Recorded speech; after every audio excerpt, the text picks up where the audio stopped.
Olá amigos, boa tarde, sejam bem-vindos aqui com a Leonor e eu vamos ler a Bíblia para vocês e para nós, alimentarmos da Palavra de Deus, o Evangelho segundo São Lucas 19.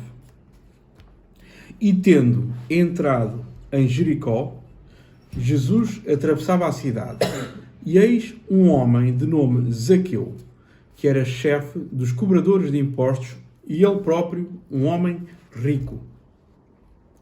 Procurava ver Jesus e não conseguia por causa da multidão, pois ele era de pequena estatura.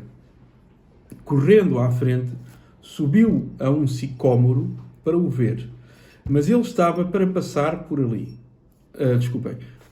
Porque ele estava para passar por ali. Quando chegou àquele local, Jesus levantou os olhos e disse-lhe: Zaqueu, desce depressa, pois hoje tenho de ficar em tua casa. Ele apressou-se a descer e acolheu Jesus com alegria. Ao verem aquilo, murmuravam todos entre si, dizendo que tinha ido hospedar-se em casa de um pecador. Vou interromper aqui para vos fazer perceber que Zaqueu era um cobrador de impostos. Cobrador de impostos para os romanos. Portanto, isto era como um ucraniano ser um cobrador de impostos para os russos, não é? Para o invasor. Se bem que não é bem assim, porque os russos e os ucranianos aquilo há ali muita afinidade. Mas, portanto, como um francês ser um cobrador de impostos para os alemães de Hitler, na altura de 1943 e 4, quando da ocupação nazi. Portanto, claro que era um pecador, um cobrador de impostos, até porque é contra a lei de Deus, não é? Portanto, então os judeus ficaram todos escandalizados. Jesus ir dormir à casa de um traidor, cobrador de impostos, um pecador. Continuando. Zaqueu, de pé, disse ao Senhor: Eis que a metade dos meus bens, Senhor, dou aos mendigos. E se defraudei alguém em qualquer coisa, restituo-lhe 4 vezes mais. Jesus disse-lhe: Hoje a salvação veio a esta casa, por este ser também filho de Abraão. Pois o Filho da humanidade veio procurar e salvar o que estava perdido. Bem, filho de Abraão porquê? Isto agora sou eu a falar. Filho de Abraão, porque Abraão é pai de todos nós. Os crentes, porque Abraão creu em Jesus, teve fé. Portanto, quem tem fé em Jesus é filho de Abraão. Não são só os israelitas.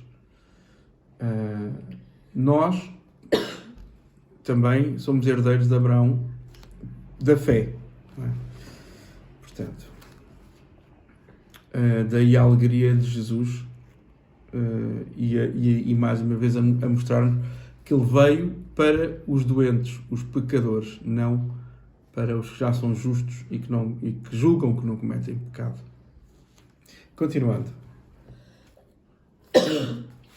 Estando eles a ouvir estas coisas, Jesus disse uma parábola, por estar perto de Jerusalém e por eles pensarem que de imediato o reino de Deus iria manifestar-se. Disse então: um homem nobre partiu para uma região longínqua, para tomar posse de um reino e em seguida voltar. Chamando 10 dos seus escravos, entregou-lhes 10 minas e disse-lhes: Fazei render a mina até que eu volte.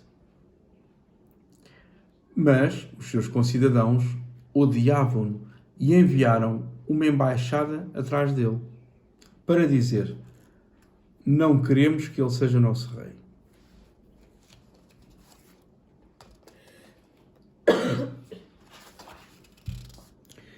E aconteceu que, quando voltou, depois de tomar posse do reino, mandou chamar os escravos a quem entregaram o dinheiro, para saber o que eles tinham ganhado. Compareceu o primeiro e disse: Senhor, a tua mina rendeu 10 minas. Respondeu-lhe: Muito bem, bom escravo, já que foste fiel no pouco, receberás o governo de 10 cidades. O segundo veio e disse: A tua mina, Senhor, rendeu 5 minas. Disse também a este: Recebe também tu o governo de 5 cidades. Veio outro, dizendo: Senhor, eis a tua mina que eu guardei num lenço, pois tinha medo de ti, que és um homem seco. Levantas o que não depositaste e colhes o que não semeaste. Disse-lhe ele: Pela tua própria boca te condeno, escravo iníquo. Sabias que sou um homem seco, que levanto o que não depositei e colho o que não semeei. Então, por que não entregaste o meu dinheiro ao banco? E eu, ao regressar, tê-lo-ia recuperado com juros. E disse aos circunstantes: Tirai-lhe a mina e dai-a ao que tem 10 minas. Responderam-lhe: Senhor, ele tem 10 minas. Digo-vos, a todo aquele que tem será dado, mas àquele que não tem, mesmo aquilo que tem ser-lhe-á tirado. Porém, a esses meus inimigos, esses que não quiseram que eu reinasse sobre eles, trazei-os cá e degolai-os na minha presença. Dito isto, Jesus seguiu em diante, subindo em direção a Jerusalém. Bom, mas vamos aqui interromper, porque é claro que isto merece uma reflexão profunda. É evidente que isto é uma imagem de quem tem fé. Portanto, a quem foi dada a fé, a nós os cristãos que Deus nos dá a riqueza da fé, que nos abre os olhos, temos que fazer render esta fé. Ou seja, temos que espalhar a palavra e testemunhar sempre que nos for possível, sempre que nos apresentar a situação, na rua, quando encontramos as pessoas, num carro, em qualquer situação que encontremos com outra pessoa, temos de testemunhar, devemos testemunhar para fazer render a riqueza que Deus nos deu. É esta a mensagem. Uns trabalharão, uns farão render mais que outros, uns farão render 10 vezes mais, 100 vezes mais, outros 5 vezes. Agora, o problema é quem não faz render nada, guarda a palavra e não diz nada. Portanto, que é o que o mundo quer que a gente faça. Quando aqueles cristãos que julgam que devem guardar, que pensam, não, devo guardar a minha fé para mim e não dizer a ninguém, porque há desses, estão profundamente errados. E se vocês pensam assim, tomem esta parábola como exemplo e como lei. Não guardem o tesouro que Deus vos deu num lenço e só para vocês. Espalhem, testemunhem a vossa fé, para que outros também se possam salvar, porque vamos ter uma vida eterna e Deus nos promete muito, mas também importa salvar os próximos, não é?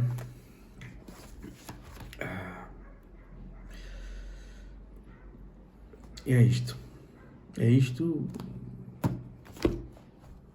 E continuando.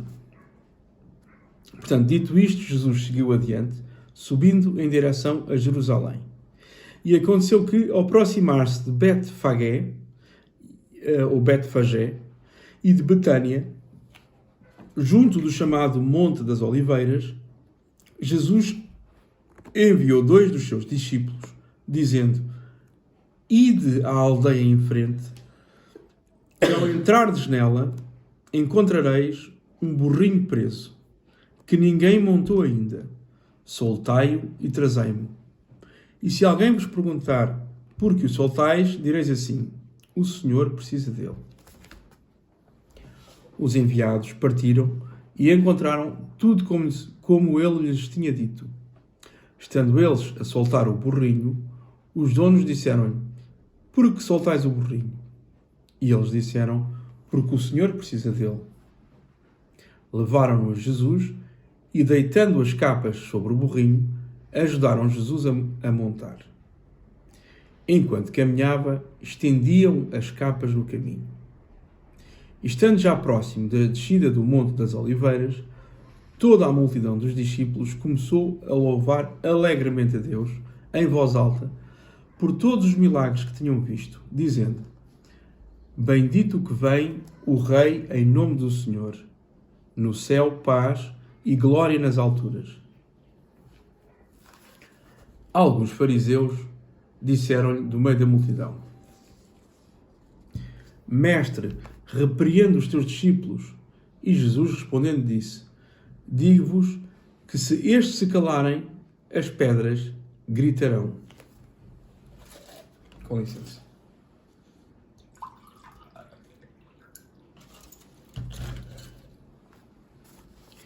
Quando se aproximou, vendo a cidade, Jesus chorou sobre ela, dizendo: Se também tu tivesses sabido neste dia os assuntos da paz, mas agora isto foi ocultado dos teus olhos.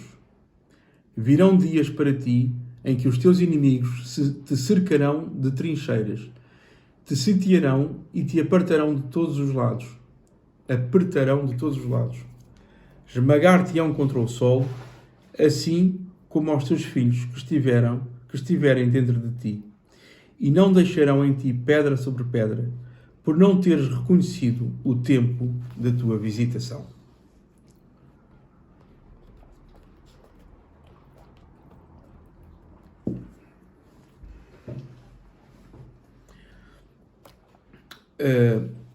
Depois, entrando no templo, começou a expulsar os vendilhões, dizendo-lhes: Ficou escrito, a minha casa será casa de oração, mas vós fizestes dela um antro de ladrões.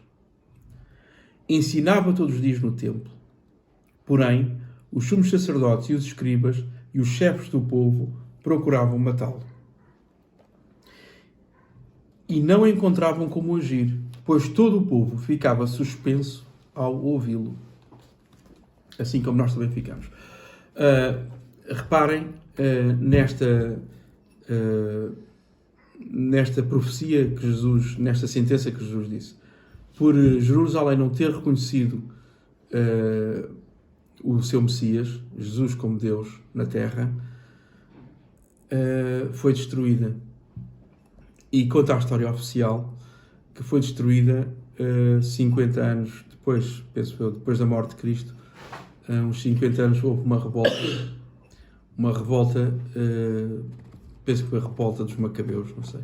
Houve uma revolta e os romanos sitiaram a cidade e destruíram-na.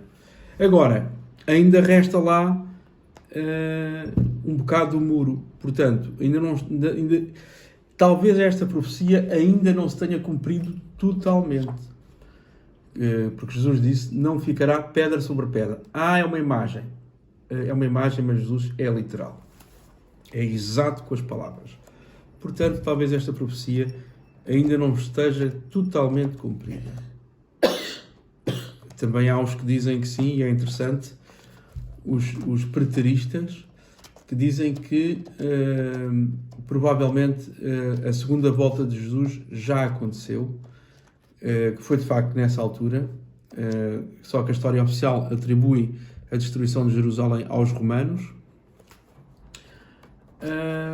e eles atribuem aos inimigos de Jesus, que na segunda vinda, à Batalha do Armagedão, esta destruição de Jerusalém que já terá acontecido, que já houve o período dos 1000 anos que já aconteceu aquele, portanto, o 1000 anos do reino dos cristãos, já aconteceu, e então que talvez estejamos naquele período em que Satanás será solto por um breve momento. E pode ser, porque de facto, a partir de 1800, no século XIX, não é? A história quebra ali, há ali qualquer coisa estranha que não está bem contada, e há um russo que diz que foram acrescentados 600 anos à história, ao calendário. Tanto que nas moedas antigas aparece I, portanto, o 1 parece um J ou um I, que seria o ano de Cristo, e 900 e qualquer coisa, ou 600 e qualquer coisa. É possível, é uma teoria interessante, acho que é possível. Porque de facto nós não sabemos nada do que é real, a verdadeira história, não sabemos nada. Pela história oficial, se formos pela história oficial, a segunda vinda de Cristo ainda não aconteceu, é evidente.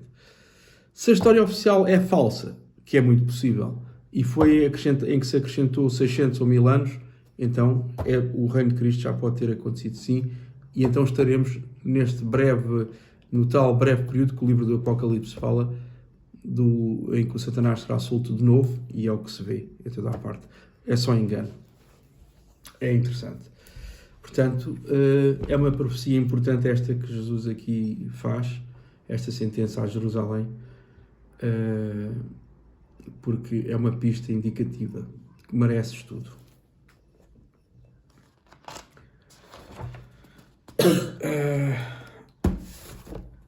Evangelho de Lucas 20.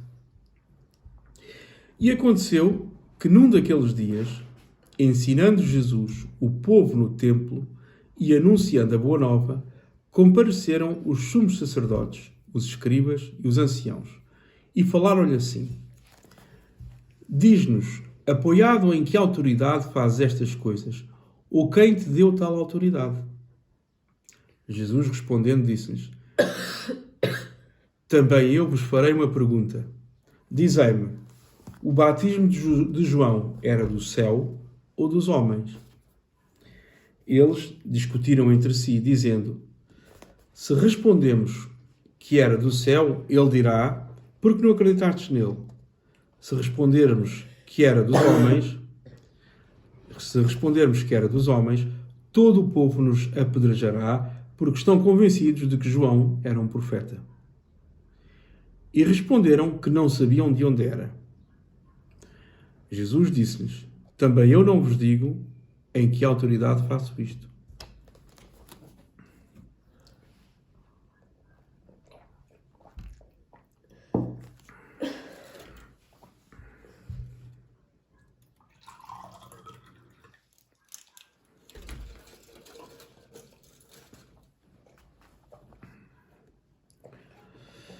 Jesus começou a expor ao povo a seguinte parábola: um homem plantou uma vinha, arrendou-a a uns vinhateiros e ausentou-se por longos tempos. Oportunamente, mandou um escravo aos vinhateiros para estes lhe entregarem parte dos frutos da vinha. Mas os vinhateiros despediram-no sem nada, depois de o terem espancado. Enviou outro escravo, mas também o espancaram, ultrajaram e o despediram sem nada. Enviou ainda um terceiro, e eles, depois de o ferirem, lançaram-no fora. O dono da vinha disse então: que farei? Enviarei o meu filho bem-amado, talvez o respeitem. Mas quando o viram, os vinhateiros disseram uns aos outros: este é o herdeiro, matemo-lo para que a herança seja nossa. E lançando-o fora da vinha, mataram-no. Que fará a estes homens o dono da vinha? Virá, matará estes vinhateiros e entregará a vinha a outros. Ouvindo isto, eles disseram: que tal não aconteça? Olhando para eles, Jesus disse-lhes: que significa então o que ficou escrito? A pedra que os construtores rejeitaram transformou-se em pedra angular. E quem cair em cima desta pedra despedaçar-se-á, e a pedra esmagará aquele sobre quem ela cair. Naquela altura, os escribas e os sumos sacerdotes procuravam pôr-lhe as mãos. Só que tinham medo do povo. Tinham compreendido que esta parábola lhes era dirigida.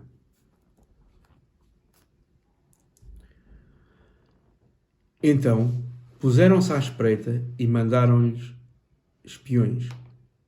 que fingiam ser justos para o surpreenderem em alguma palavra, de modo a poderem entregá-lo ao poder e autoridade do governador. E interrogaram-no, dizendo: Mestre, sabemos que falas e ensinas corretamente e não mostras favoritismo a ninguém, mas ensinas segundo a verdade o caminho de Deus. Devemos pagar tributo a César ou não? Conhecendo a sua astúcia, ele respondeu-lhes: Mostrai-me um denário. De quem é a efígie e a inscrição? E eles disseram: De César. Disse-lhes: Então dai as coisas de César a César e as de Deus a Deus. Não conseguiram apanhar-lhe uma palavra em falso diante do povo e, admirados com a sua resposta, calaram-se. Vou aqui interromper e voltar um bocadinho atrás. Aqui a parábola do dono da vinha. Ora, isto era dirigido aos judeus porque eles eram os guardiões da palavra. A vinha de Deus é Jerusalém, são os judeus, são o povo eleito de judeus, e ele confiou-lhes a lei de Deus e a fé. E a salvação veio pelos judeus. Portanto, Jesus era judeu, nasceu judeu. E eles, em vez de aceitarem o Messias, mais uma vez, não é? Os profetas, primeiro, portanto, Deus enviou os profetas e eles mataram os profetas todos. Enviou o seu filho e mataram-no. Então, que fará a estes? Não é a todos os judeus. É aos que rejeitaram Jesus, aos que rejeitaram a palavra de Deus e que continuam a rejeitar até hoje. Portanto, estão condenados porque rejeitam a Deus e desviam as pessoas na fé. É este o problema. E eles compreenderam que era para eles, claro. Continuando. A César o que é de César e a Deus o que é de Deus. Portanto, o dinheiro e as coisas deste mundo não são tributo a Deus. Tributo a Deus é o alimentarmos da palavra dele e arrependermos e seguirmos a lei de Deus e as suas indicações, como modéstia, não andarmos vestidos como deve ser, não sermos amantes da verdade, arcarmos com as consequências, enfrentarmos as consequências do nosso pecado por amor à verdade e a Deus, porque Deus vê aquilo que nós fazemos,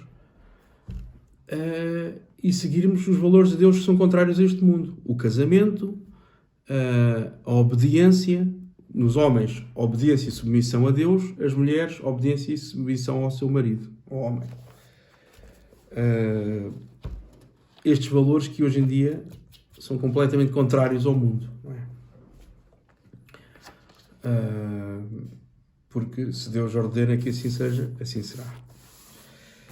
Pormos a palavra de Deus, acima de tudo, como cristãos, amarmos a palavra de Deus e não a palavra que nos dão na falsa igreja.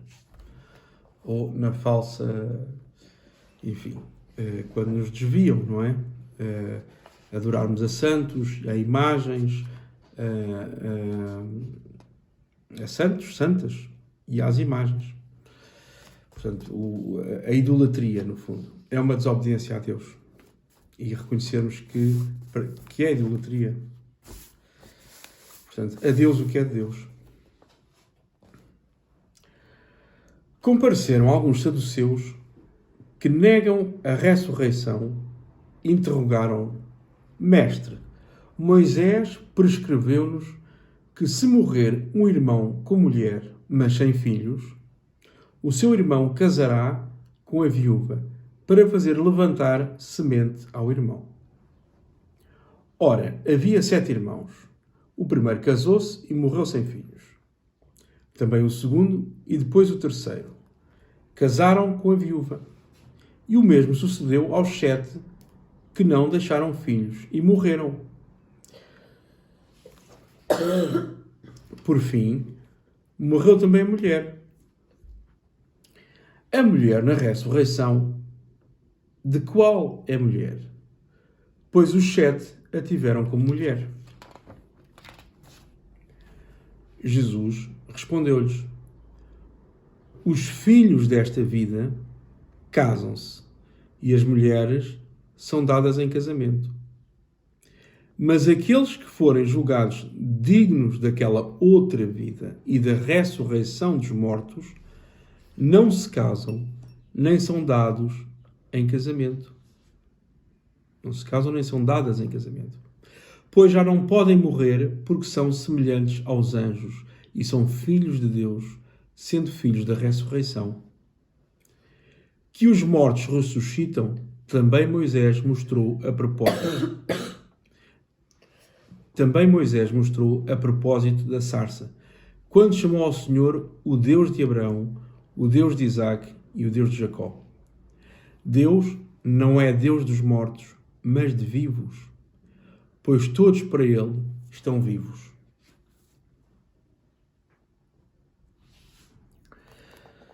Reparem o que é que isto nos está a dizer. Jesus, mais uma vez, está a afirmar que a vida continua, que nós temos vida para lá desta. Temos vida eterna, mas não são todos. Ele disse,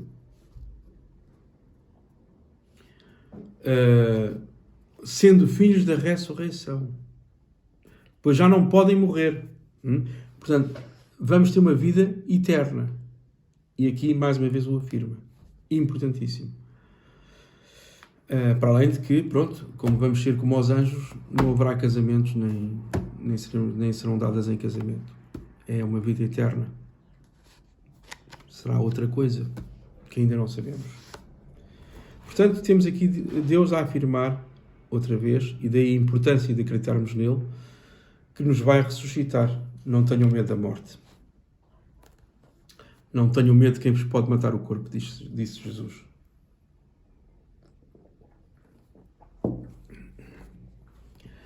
Continuando. Respondendo, alguns escribas disseram: Mestre, falaste bem. E já não se atreveram a interrogá-lo sobre nada. Mas Jesus perguntou-lhes: Como é que dizem que o Cristo é filho de David? Se o próprio David diz no livro dos Salmos: Disse o Senhor ao meu Senhor: Senta-te à minha direita, até que eu ponha os teus inimigos como escabelo dos teus pés. Se David lhe chama Senhor, como pode ele ser seu filho? Estando todo o povo a ouvir, Jesus disse aos discípulos: Tomai cuidado com os escribas, que querem passar de túnicas compridas e gostam das saudações nas praças públicas, dos primeiros lugares nas sinagogas e dos primeiros assentos nos banquetes. Eles que devoram as casas das viúvas e, por causa das aparências, rezam longamente. Estes receberão sentença mais rigorosa.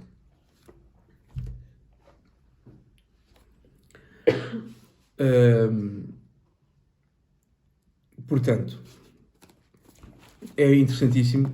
Jesus aqui está-se a afirmar Deus, porque ele diz que já existia antes, como ele disse, antes de David. Já existia antes de David. Como ele disse noutro local, antes de Moisés ser, eu era, eu sou. Qualquer coisa assim, desculpem lá não estar a citar corretamente, mas a ideia era esta. Portanto, ele aqui também está-se a afirmar como é que o Cristo é filho de David, portanto, porque o Cristo, o enviado, o Messias, o Salvador, teria de ser da linhagem de David, que Jesus era, para cumprir as Escrituras. Jesus era da linhagem de David. Portanto, como é que ele podia ser descendente de David se David lhe chama de Senhor? Isto está a dizer que ele era Deus, não é? que ele existia antes de David e que é Deus. Portanto, o próprio Deus diz: senta-te à minha direita. Daqui é que nós tiramos aquilo, está sentado à direita do Pai. Deus Pai sentou à sua direita. Portanto, Jesus é o Criador de tudo o que é, pela palavra. Ele é o Verbo encarnado. E então, amigos, hoje ficamos aqui, terminamos. Bem-ajam, o Senhor esteja convosco e a paz de Cristo fique convosco. Boa semana e Deus vos acompanhe. Adeus.